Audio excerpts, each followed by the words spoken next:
Spain, France, Italy. Wildfires are raging in much of Europe, causing devastation, disruption, and sometimes death. Firefighters from Spain's military emergency unit battled through the night, hosing down flames to quell fires in the Madrid region and other parts of the country that led to the evacuation of hundreds of people.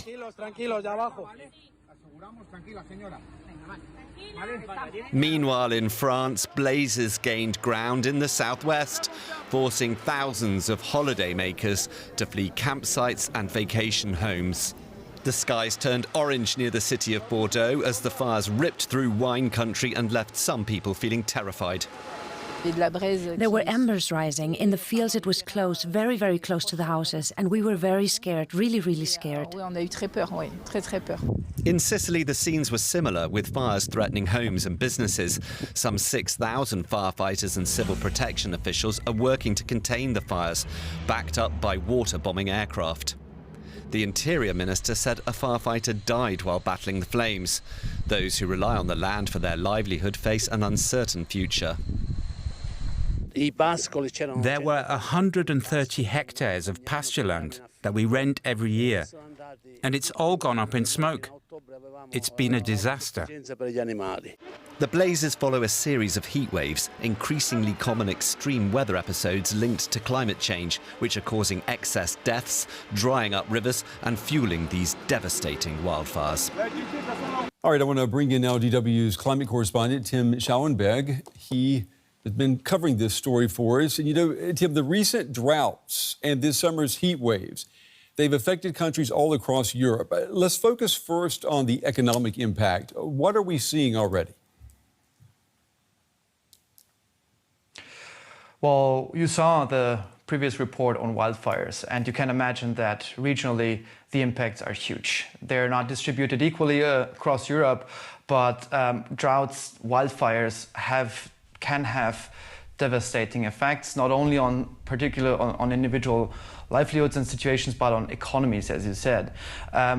Across Europe, the sector mainly affected, as you can imagine, is the agricultural sector. There we see estimates of around 9 million tons of grain being destroyed due to the lack of water. France is seeing losses for corn, biggest loss for corn in 50 years. Romania is seeing 1 million hectares of corn lost due to the lack of water. So the impacts are huge, but it's not the only sector. There's also the power sector.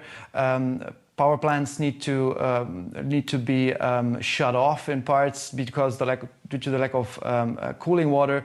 And then there's transport sector. Just around the corner here of the DW office, there is the most important waterway of Europe, the Rhine. And its water levels are so low that cargo ships can only carry around a third of what they would transport usually, and of course that is hitting the economy and is an extra burden on the European economy, looking at the impacts of the war in Iran and Ukraine, which is a burden on the European economy at the moment. You know, every time we have a heat wave, the question comes, what role is climate change playing? A new World Weather Attribution study looked at climate change, and it looked at Europe's extreme heat and drought conditions. And talk me through the findings here. What are the key findings? Well, the key findings are two. First and foremost, climate change is driving this drought. The burning of coal, oil and gas is the main reason for this drought. Higher temperatures are drying out soils, and that's the main reason behind it. Interesting is the second main cause. It's not the lack of rain, the lack of average rain, which is driving this drought. It's rather evaporation. So scientists looked at the past month, and they do not see under average precipitation, meaning rain, but what they see is excess of evaporation due to extreme heat. So there's more water evaporating, then rain can fill up. Then water bodies are being recharged by rain, and that is driving this this situation at the moment. And it's critical. That's what they say. It's very critical, and it's only the beginning of the summer, and that makes it so dangerous for people and for our economies. Yeah, well, if these longer droughts and more extreme heat waves, if they are becoming the new norm here in Europe, what should governments be doing to preempt possible future losses? And obviously, I'm sure you're going to say they shouldn't be pulling back on their climate goals. Yeah, exactly. They should accelerate climate protection and stick to their promises first and foremost, because you would never keep adding water to an overflowing bucket. So and try to dry the floor around it. So that's the most important thing. But on the other hand, there's also a set of tools and strategies countries need to adapt. They're doing that in parts. And just to mention some, I mean, we need to manage water more efficiently, save water. Countries and cities can, for example, build underground water storages, to collect more rainwater. Yeah, we have to do more water treatment. Yeah, for example, repair broken pipes to avoid leakages. There's massive quantities of water, drinkable water, being lost due to leaks.